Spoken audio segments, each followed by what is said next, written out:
This is Newt again, and we are in southeastern Washington state, right next to the Columbia River Gorge.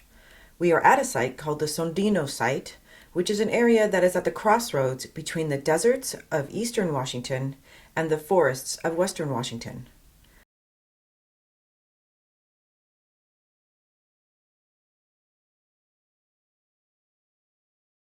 This is an amazing habitat and one of the last refuges of the endangered western pond turtle in Washington state.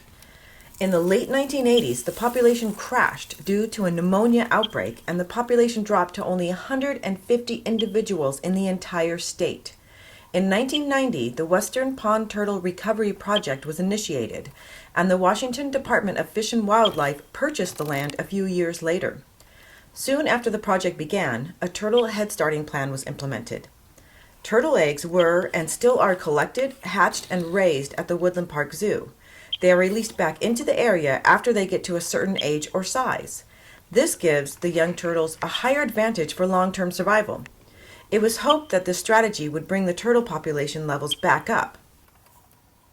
So the western pond turtle population has not recovered like they were hoping.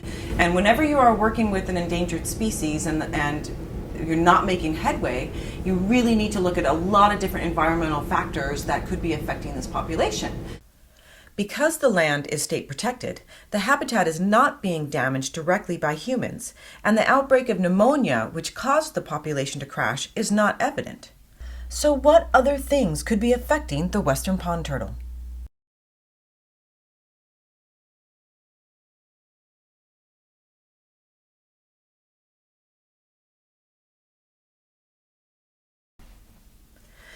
There are a lot of questions that have come up concerning the western pond turtle population.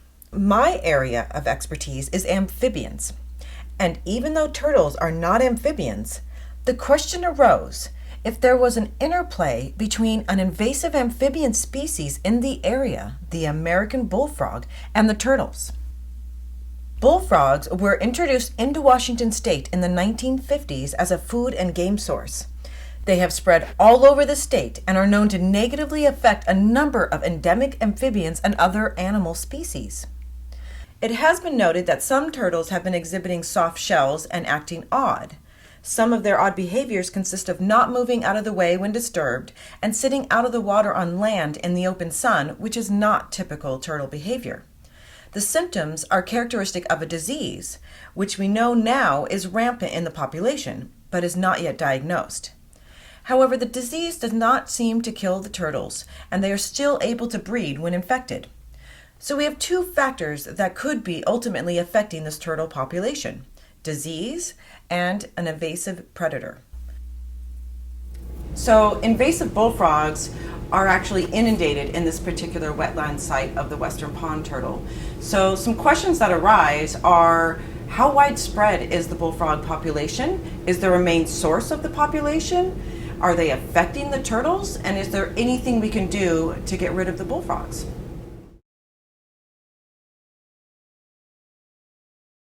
So my hypothesis is that the bullfrogs are eating the baby turtles.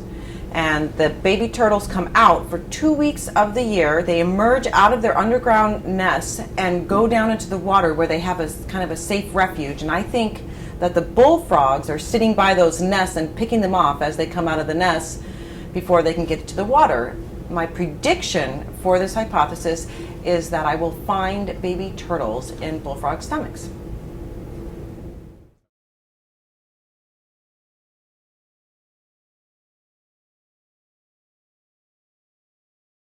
So in order to determine whether or not the bullfrogs are eating the baby turtles, we need to go out and collect bullfrogs and look in their stomachs. Bullfrogs are actually active during the day and during the night. They have very large eyes and excellent vision, so capturing them during the day is nearly impossible as they see you coming.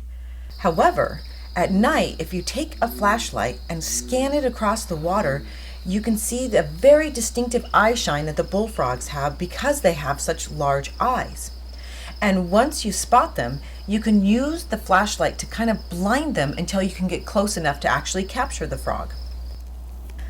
Trips were made in all 4 seasons. Most trips into the field were made during the bullfrog mating season from late May to July in 2015, as this is when you are most likely to encounter them. In groups of 2 to 3 people, we went out to at least 3 different ponds at the Sondino site each night. One person would walk along the pond shore and collect as many bullfrogs as they could, while another person or maybe 2 people would boat in the open water and try to catch them in the water, which, trust me, is really hard to do.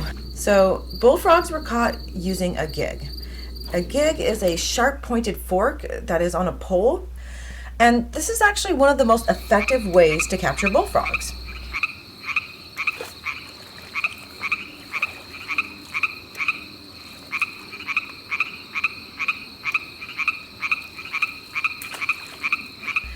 We also used dip netting for capturing tadpoles and even attempted fishing for bullfrogs during the day.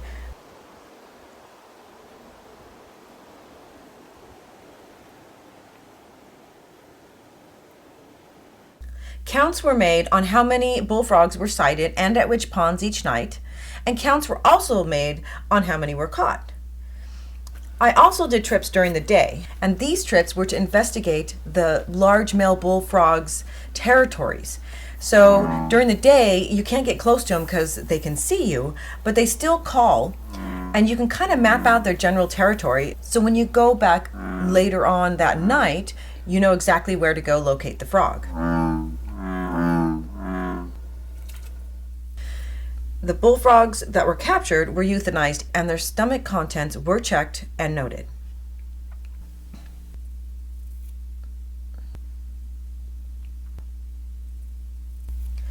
In order to analyze my data, I first broke down the bullfrogs into 4 size categories. First, I had the adults, and these are the oldest and largest bullfrogs, and they generally measure about 5 or more inches snout to vent length.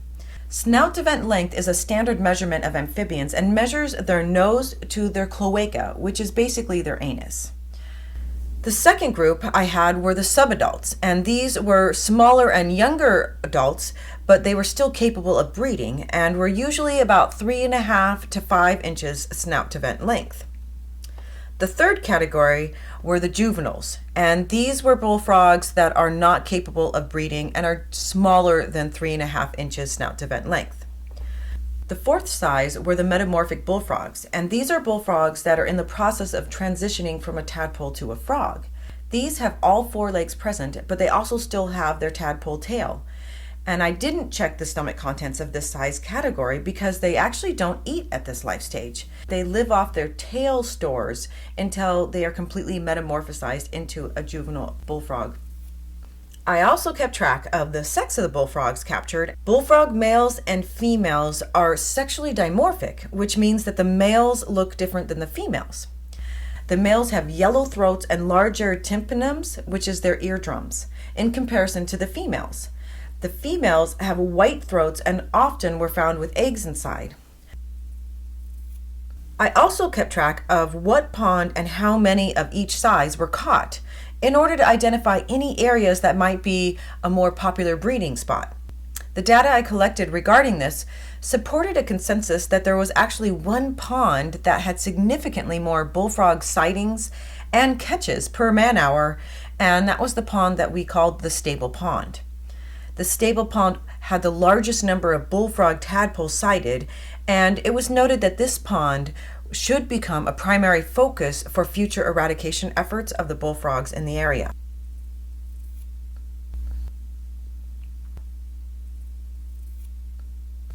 As for my original hypothesis, I inputted all the stomach content data that I collected each night into a large table.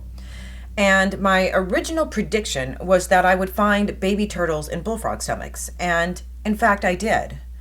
I found 6 baby turtles in bullfrogs, and all of these were found in the same 2 weeks when the turtles were emerging from their nests.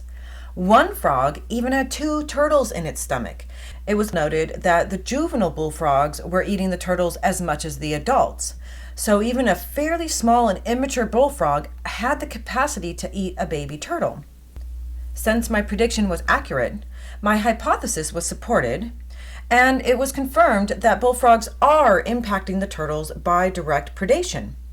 And it's really alarming when you actually look at the total number of bullfrogs caught during this project, which was 433 frogs. And these are just the total number of bullfrogs that were actually caught.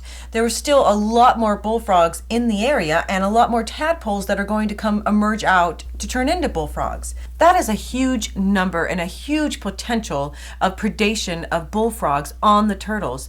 And this would have a real large impact on the ability for the turtle population to recover.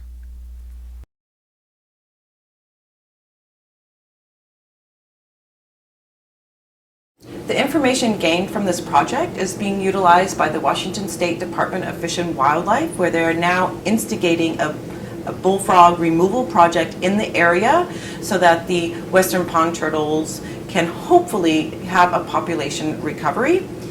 And I'm also writing up the report of what I found in the bullfrog's stomach into a manuscript so that other people who are studying invasive species can look to see how bullfrogs are maybe affecting other things in the areas they have invaded.